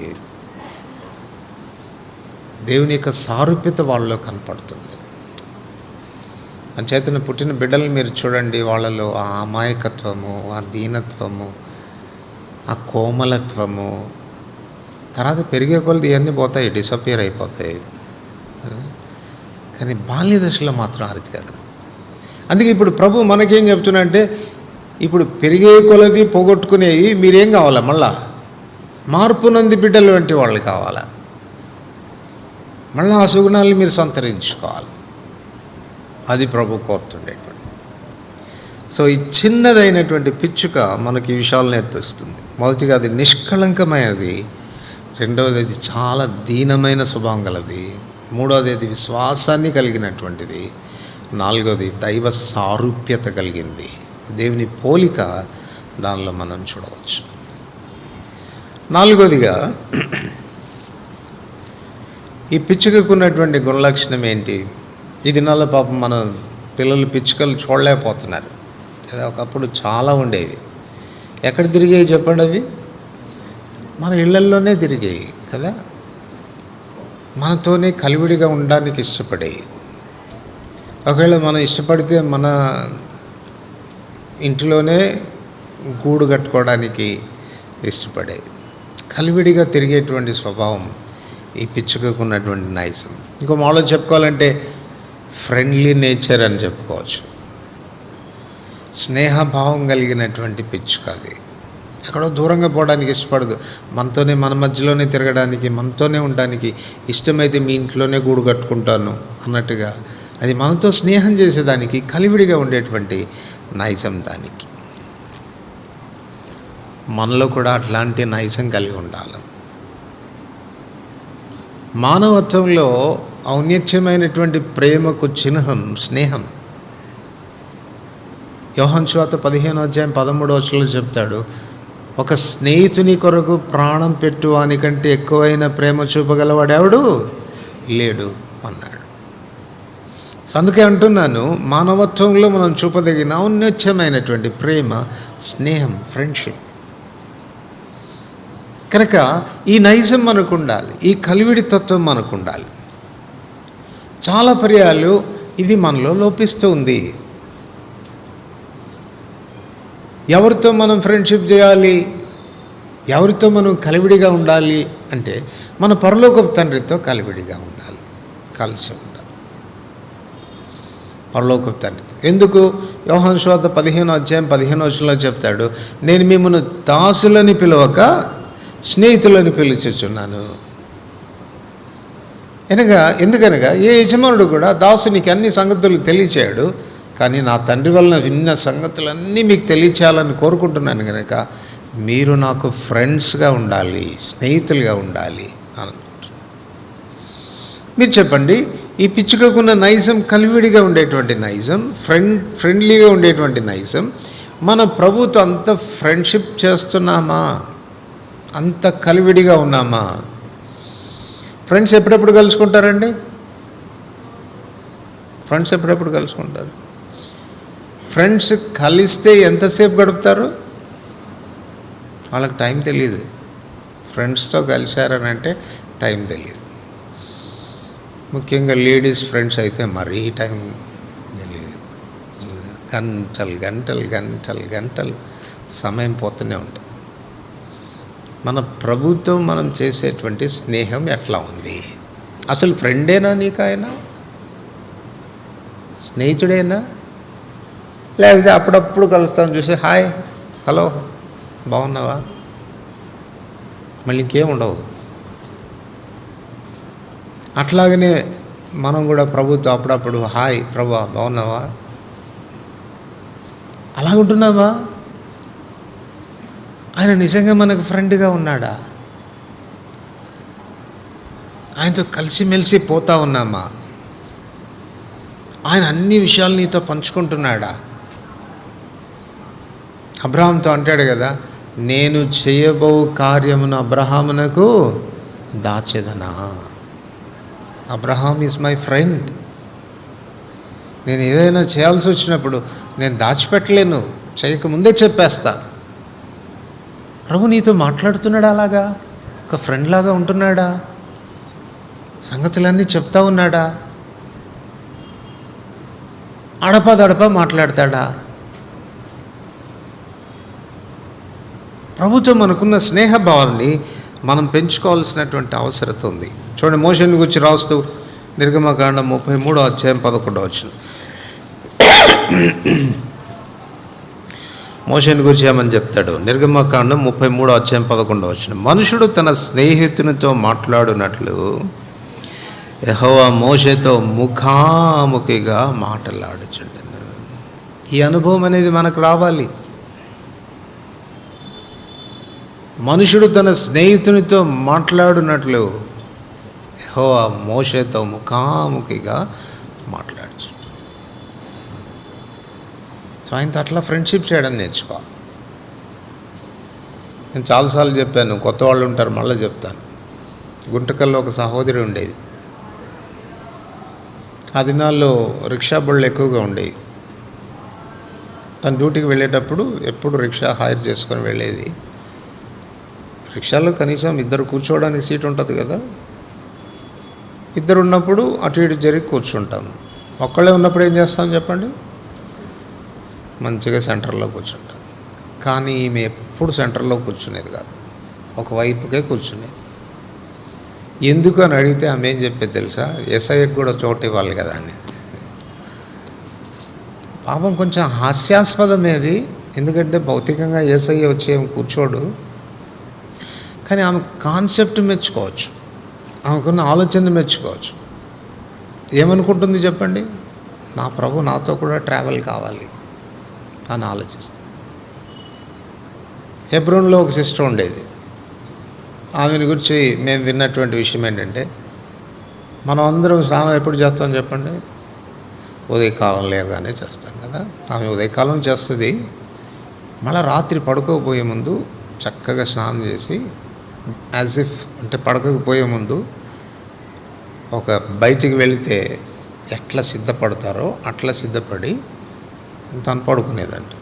రాత్రిపూట ఇంత సోకు ఎందుకమ్మా నీకు అని అంటే, అమ్మ ఇచ్చేటువంటి సలహా ఏంటనంటే, యేసుప్రభు వస్తే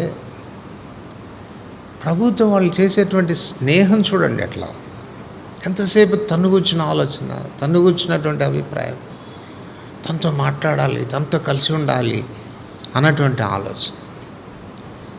ఇది మన జీవితంలో కలిగి ఉంటున్నామా? ఆలోచించుకోవాల్సినటువంటి అవసరం.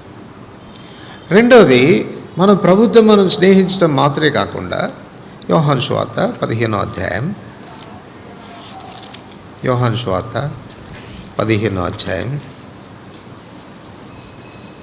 19వ వచనం అందరికి కలిసి చదువుతాం. యోహాను సువార్త 15వ అధ్యాయం 19వ వచనం.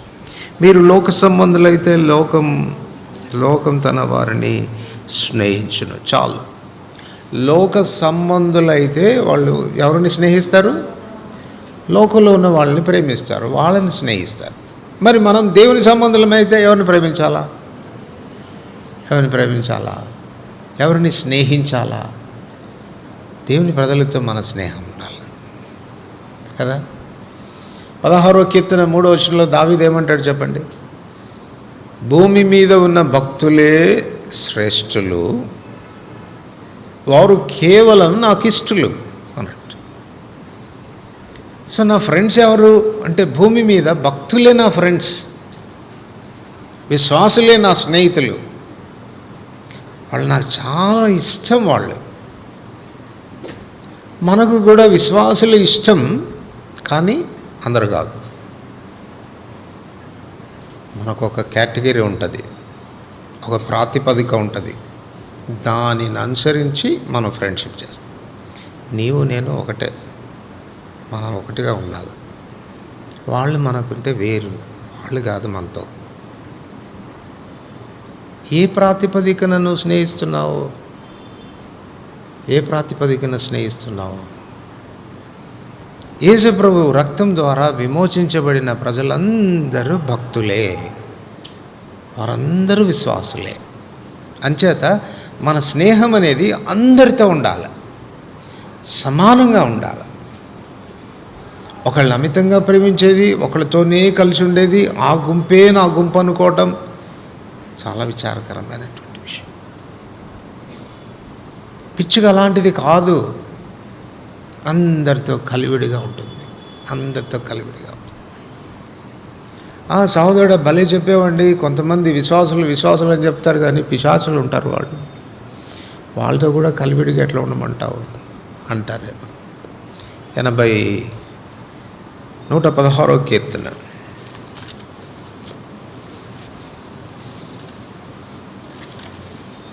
116వ కీర్తన 9వ వచనం నుండి, సజీవులున్న దేశంలో యెహోవా సన్నిధిని నేను కాలం గడపదును. నేను అలాగే మాటలాడి నమ్మికుంచుతిని, నేను మిగుల బాధపడిన వాడను. సజీవులున్న దేశం అంటే సజీవులు ఎవరు? ఎఫెసీ 2:1 ప్రకారంగా అపరాధముల చేత పాపముల చేత చచ్చిన వాళ్ళు, అంటే పాపములో ఉన్న వాళ్ళందరూ దేవుని దృష్టికి చచ్చిన వాళ్ళతో సంబంధం. అది మృతుల లోకం. సజీవులు ఉన్న దేశం ఏది అని అంటే దేవుని ఇల్లు, దేవుని మందిరం, ఆయన రక్తం చేత విమోచించబడిన ప్రజలు యొక్క సముదాయం, సజీవులు ఉన్న దేశం. దావీదు అనుకున్నాడంట, అక్కడ ఉంటాను నేను, అక్కడ నా కాలాన్ని గడుపుతాను అని అనుకొని దేవుని ప్రజలతో స్నేహం చేస్తే ఏం జరిగిందంట?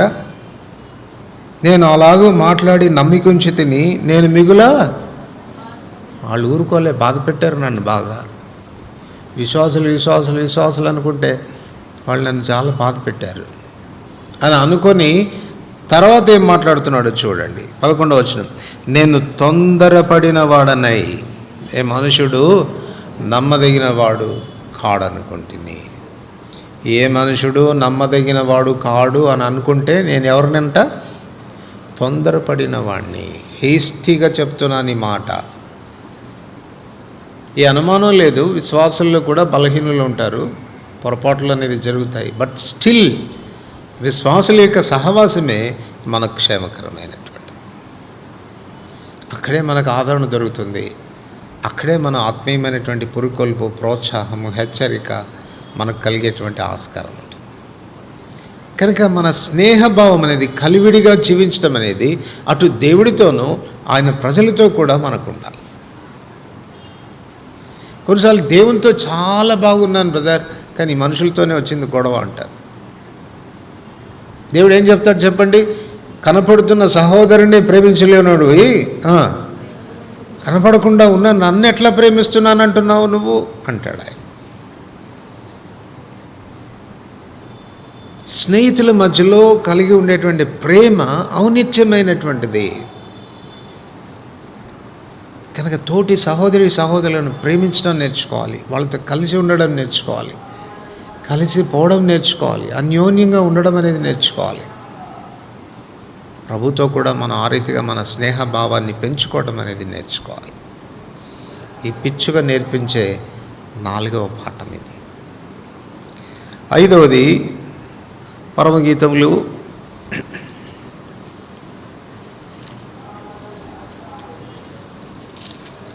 2వ అధ్యాయం. పరమగీతములు 2వ అధ్యాయం 12వ వచనం. పరమగీతములు 2వ అధ్యాయం 12వ వచనం. దేశమంతటా పువ్వులు పూసి ఉన్నవి, పిట్టలు కోలాహలము చేయు కాలం వచ్చును, పావుర స్వరం మన దేశంలో వినబడుచున్నది. పిట్టలు ఏం చేస్తున్నాయంట? కోలాహలం చేస్తాయి. ఎప్పుడెప్పుడు చేస్తాయి కోలాహలం పిట్టలు? ప్రతిరోజు చేస్తాయి కోలాహలం. ఎప్పుడు చేస్తాయి కోలాహలం? ఉదయాన్నే 4 గంటలకే లేచి మొదలెట్టేది కిచ్ కిచ్ కిచ్ కిచ్ కిచ్ కదా. 4 గంటలకే లేచి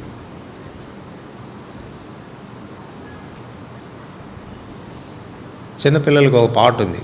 పక్షులు చెట్లలో కూర్చుండి దేవుని స్తుతించుచున్నవి, అవి మనకు బోధించున్ సంతసించను, ఏ మాత్రము సణుగకూడదు, ఏ మాత్రము సణుగకూడదు.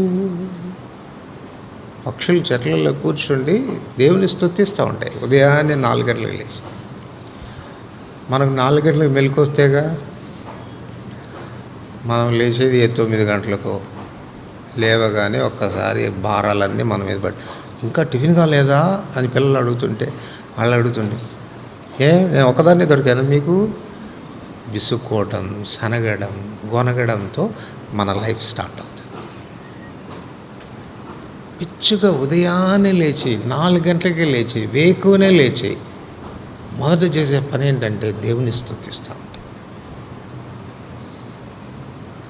సో దానిలో కనపడేటువంటి భావం ఏంటంటే కృతజ్ఞతా భావం కనపడుతుంది. ఒకసారి మీరు ఆలోచించండి, దేవుని దగ్గర నుంచి ఎంత ఎంజాయ్ చేస్తుంది అంటారు పిచ్చుక? ఎంత ఎంజాయ్ చేస్తుంది? అసలు అది పిచ్చుక ఎంత ఉంటుంది? అల్ప ప్రాణి, చిన్నది. దాని పొట్ట ఎంత అండి? దానికి ఎంత పెడితే చాలు? దేవుడు కొంచెం పెడితే చాలు కదా. దాని పిల్లలకి ఇంకా కొంచెం ఇస్తే చాలు, హ్యాపీ. అది తినేది తక్కువ, అరిచేది ఎక్కువ. అది దేవుని స్తుతిస్తాయి. మనమేమో కడుపు నిండా పెట్టి కాదు, ఇంకా స్టోర్ చేసుకోవటానికి కూడా ఇచ్చిన తర్వాత కూడా ఇంకా సనగడం మనం, గొనగడం మనం. దానికి మనకి ఎంత వ్యత్యాసం ఉందో ఆలోచించండి. అనుభవించేది కొంచెం, ప్రభువును స్తుతించేది ఎంత ఎక్కువ. ప్రభువా ఎంత ఇచ్చావయ్యా, ఎంత ఇచ్చావయ్యా, ఎంత మంచోడవయ్యా. అల్ప ప్రాణి అది. పక్షి గరిష్టంగా బ్రతికేది 3 సంవత్సరాలు. అల్ప ప్రాణి, అల్పాయుషు కలిగింది. ఉదయాన్నే లేవగానే ప్రభువా నీకు స్తోత్రం అయ్యా, మళ్ళొక దినం ఇచ్చాయా, స్తోత్రం నాయన. మనకేమో 70 సంవత్సరాలు ఇచ్చిన ఏ రోజైనా ఒక్క రోజును కూర్చైనా దేవుని స్తుతించావా? దేవుడిచ్చిన దినాన్ని బట్టి స్తుతిస్తాయి, దేవుడిచ్చే సరఫరాను బట్టి స్తుతిస్తాయి, దేవుడిచ్చే కాపుదలని బట్టి స్తుతిస్తాయి.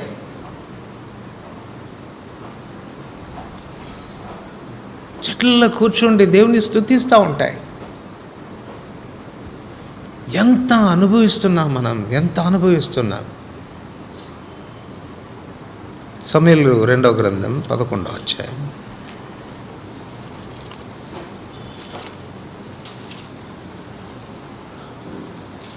క్షమించండి, 12వ అధ్యాయం.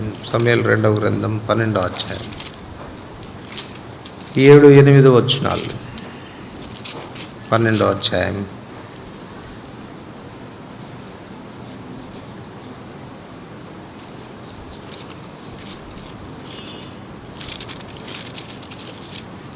అందరికి కలిసి చదువుకుంటారు. నాతాను దావీదును చూచి, ఆ మనుషుడు నీవే, ఇశ్రాయేలు దేవుడని యెహోవా సెలవిచ్చినదేమనగా, ఇశ్రాయేలు మీద నేను నిన్ను రాజుగా పట్టాభిషేకం చేసి సౌలు చేతిలోండి నిన్ను విడిపించి నీ యజమాని నగరిని నీకు అనుగ్రహించి నీ యజమాని స్త్రీలను నీ కౌగిటను చేర్చి ఇశ్రాయేలు వారిని యూదా వారిని నీకు అప్పగించింది. ఇది చాలదని నీవు అనుకుని ఎడల నేను మరి ఎక్కువగా నీకు ఇచ్చి ఉందును. ఆ చివరి మాట గమనించండి. ఇది చాలదు అని అనుకుని ఉంటే నువ్వు అడిగితే ఇంకెక్కువ ఇస్తా. సనగద్దు, గొణగద్దు, ఇంకొక పని ఏదో చేయవద్దు. నీకు ఇప్పటికే చాలా ఇచ్చాను, ఇది చాలదు అని అనిపిస్తుందా నీకు? అడుగు నన్ను, మీ సంతోషం పరిపూర్ణమైనట్లు అడిగి పొందండి. కానీ అనుభవిస్తున్నాం కానీ ఆరాధించడం లేదు. అనుభవిస్తున్నాం కానీ కృతజ్ఞత భావం అనేది మనలో లేదు. లేవడమే సణుగులు గొనుగులతో లేస్తాం. పక్షి ఉదయకాలాన్ని తెల్లవారుజామున నిద్ర మనం ఇంకా లేవక మునిపే, కొన్నిసార్లు అవే మనల్ని మేల్కొల్పుతాయి కదా, ఆ శబ్దాలకు మనం లేవడం ప్రారంభిస్తాం. ఓహో తెల్లవారినట్టుంది. ఎంత బోధిస్తూ ఉన్నాయి అవి మనకు. దేవుడిచ్చే వాటిని బట్టి కృతజ్ఞతగా ఉంటున్నావా? అల్పంగా దొరికినా, కొంచెం దొరికినా, కొన్నిసార్లు వాటికి ఆహారం దొరకకపోయినా ప్రభువును స్తుతించడం మానవే.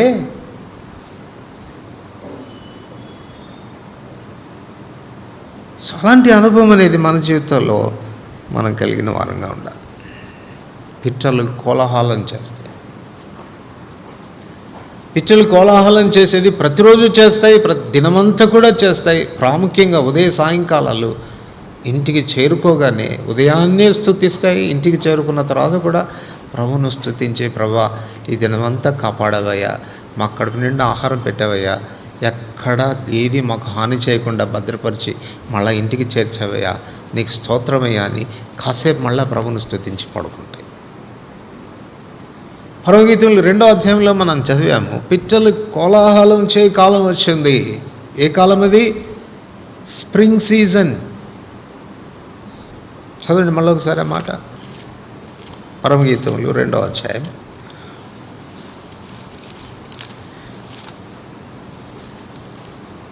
12వ వచనం. పరమగీతములు 2వ అధ్యాయం 12వ వచనం. అందరు కలిసి చదువుతాం. దేశమంతటా పువ్వులు పూసి ఉన్నవి, పిట్టలు కోలాహలము చేయు కాలం వచ్చును. పావుర స్వరం మన దేశంలో. అంజూరపు కాయలు పక్వ మగుచున్నవి, ద్రాక్ష చెట్లు పూత పట్టి శ్వాసనిచ్చుచున్నవి. Spring season. ఇంకో మాటలో చెప్పుకోవాలంటే కోతకాలం, పరిపక్వం అవుతున్నటువంటి స్థితి. కోత కోసుకోబోతున్నారు. ఈ పరిస్థితుల్లో దాని కోలాహలం మరింత ఎక్కువ అవుతుందంట. ఆ వాసనకు, ఆ ఫలభరితమైన స్థితికి కోతకాలం వచ్చింది అన్న సంతోషంతో అది మరింకా ఎక్కువగా కోలాహలం చేస్తుందంట. మత్తయి సువార్త 13వ అధ్యాయం 30వ వచనం. మత్తయి సువార్త 13వ అధ్యాయం 30వ వచనం. కోతకాలం వరకు రెంటిని కలిసి ఎదగనీయుడి. కోతకాలమందు గురుగులను ముందుగా కూర్చి వాటిని కాల్చివేటుకు కట్టలు కట్టి గోధుమలను నా కొట్టులో చేర్చిపెట్టుడని కోతగాండ్రితో చెప్పదును. అట్లాగనే మత్తయి సువార్త 24వ అధ్యాయం 32వ వచనం. మత్తయి సువార్త 24వ అధ్యాయం 32వ వచనం. అంజూరపు చెట్టును చూచి ఒక ఉపమానం నేర్చుకున్నది. అంజూరపు చెట్టు లేతదై చిగురించినప్పుడు వసంతకాలం ఇంకా సమీపంగా ఉన్నదని మీకు తెలియను. దేని గురించి చెప్తున్నాడు? వసంతకాలం అని చెప్తున్నప్పుడు ఏ కాలాన్ని పోల్చి చెప్తున్నాడు? ఆయన రాకడను గురించి చెప్తున్నాడు. కోతకాలము ఆయన రాకడను గురించి తెలియచేస్తుంది. వసంతకాలం సమీపమైంది అన్న సంగతి తెలుసుకోగానే పిట్టలు ఏం చేస్తున్నాయంట? కోలాహలం చేస్తూ ఉన్నాయి. వచ్చేసింది ఏ కాలం? వసంతకాలం అని. ఇప్పుడు మనం ఏ కాలంలో ఉన్నాం చెప్పండి? ఏ సీజన్లో ఉన్నాం మనం? వసంతకాలమే. ప్రభు రాకడ సమీపంగా ఉండేటువంటి దినాలు ఉన్నాయి. ప్రభు రాకడ సమీపంగా ఉండేటువంటి దినాలు. ఆయన రాకడకి సంబంధించిన సూచనలు అన్నీ కూడా నెరవేరాయి ఎక్సెప్ట్ 2. ఏంటో తెలుసా? సర్వలోకమంతటా సువార్త ప్రకటించబడాలి, అటు తర్వాత అంతం వచ్చును అన్నాడు. సో సువార్త ప్రకటింపబడని ప్రదేశాలు ఇంకా బహుశా కొన్ని మిగిలిపోయినాయి. రెండవది, యెరూషలేం కట్టబడాలి. యెరూషలేం కట్టబడే విషయానికి వస్తే ప్రాసెస్ జరుగుతూనే ఉంది. ఒకప్పుడు యెరూషలేం వాళ్ళ ఆధీనంలో లేదు, ఇప్పుడు అది రాజధానిగా చేయబడింది. ఈ మధ్యలోనే ఒక ట్రీటీ కూడా జరిగింది, సంధి చేసుకున్నారు వాళ్ళు. మందిరం కట్టుకునే దాని కొరకైనటువంటి స్థలం కూడా వాళ్ళకి ఇవ్వబడతా ఉంది.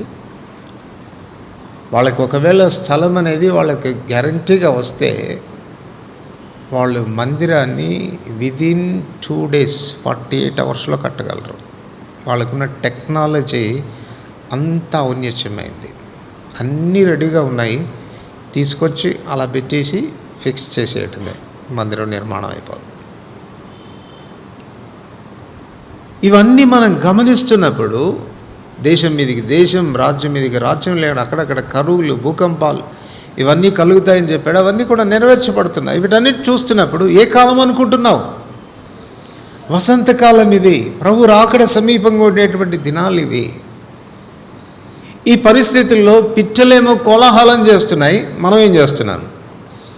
హాహాకారాలు చేస్తున్నామేమో కదా. ఇది లేకపోయానే, అది లేకపోయానే, దీన్ని సంపాదించుకోలేకపోతేనే, దాన్ని సంపాదించుకోలేకపోతేనే, నాకు ఈ బాధ ఉండని, ఆ కష్టం ఉండని, ఎంతసేపు ఏడుపు, గొడవ, పెడబెబ్బలు ఇవి తప్పితే కోలాహలం ఎక్కడ కనపడతా ఉంది? అర్థం చేసుకుంటున్నావా? పరిస్థితులు నాకు ఎంత దరిద్రంగా ఉన్నా పర్వాలేదు, ఎటువంటి లేమి నాకున్నా పర్వాలేదు, నా ప్రభు రాబోతున్నాడు, ఆయన రాక సమీపమైంది, వసంతకాలం వచ్చేసింది, నా ప్రభు త్వరగా రాబోతున్నాడు, నా కష్టాలన్నీ తీరిపోతాయి, ఒక దినాన్ని నేను నా ప్రభువును కలుసుకుంటాను, యుగ యుగాలు కూడా నేను ఆయనతో ఉంటాను అన్నటువంటి నిరీక్షణ నీలో ఆ ఉత్సాహాన్ని తీసుకొస్తుందా? సంతోషాన్ని తీసుకొస్తుందా? కోలాహలం చేసేటువంటి స్థితిలోనికి నేను నడిపిస్తుందా? ఆలోచించు. ఏ అనుమానం లేదు, నీకు లేమిడి ఉంది, కష్టం ఉంది, బాధ ఉంది, ఇబ్బందులు ఉన్నాయి. కానీ బాధపడడానికి కారణం ఏంటి? ఆ పిచ్చుకను గురించి నేర్చుకుందాం పాఠం. పిచ్చులు కోలాహలం చేస్తూ ఉన్నాయి. వసంతకాలం సమీపమైంది, కోతకాలం దగ్గర పడింది, మేము ఆనందించదగినటువంటి దినం దగ్గర పడింది. ప్రభు రాకడను చూడు, ప్రభు త్వరగా రాబోతూ ఉన్నాడు, ఆయన రాకడ బహు సమీపంగా ఉంది. కాలం నెరుగు, నిద్ర మేలుకొని వేళైంది తెలుసుకో. ప్రభు నీడలో జరిగించిన కార్యాలని బట్టి, నీకు ఇప్పటికే ఇచ్చిన వాటిని బట్టి బీ కంటెంట్, తృప్తి పొంది ఉండు. Hebrews 13:5 ఉదయకాలం కూడా మనం చదువుకున్నాం. మీకు కలిగిన వాటితో తృప్తి పొంది ఉండు, నిన్ను ఏమాత్రం విడువని అన్నాడు, ఎడబాయనని ఆయనే చెప్పాను కదా.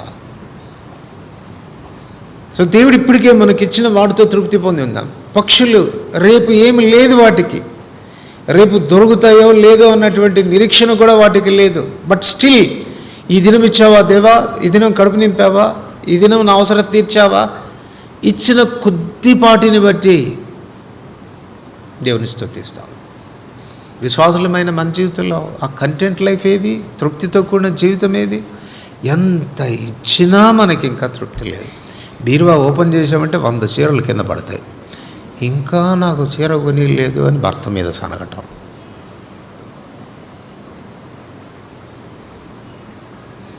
ఏ విషయంలో తృప్తిగా ఉంటావు? దేన్ని బట్టి తృప్తి పొంది ఉంటావు? ఎంత ఇవ్వాలి నీకు?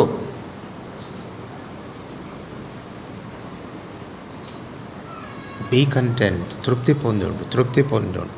నువ్వు తృప్తిగా ఉన్నావు అన్న దానికి రుజువు ఏంటంటే నువ్వెప్పుడు ఆనందంగా కనపడతావు, ప్రభువును స్తుతిస్తూ నిత్యము ఆ పిచ్చుకలాగా హాహాకారాలు కోలాహలం చేస్తూ ప్రభు కొరకు బ్రతికేటువంటి ఆస్కారం ఉంటుంది. అటువంటి ధనికరమైన స్థితిలోనికి ప్రభు మనల్ని నడిపించునుగాక. అట్టి పిచ్చుకలాగా, సిప్పోరాలాగా మనం ఉండట ద్వారా పరమ మోషేకు భార్యగునట్లుగా మన జీవితాలు సిద్ధపరచుకుందాం గాక. ప్రార్థన చేసుకుందాం.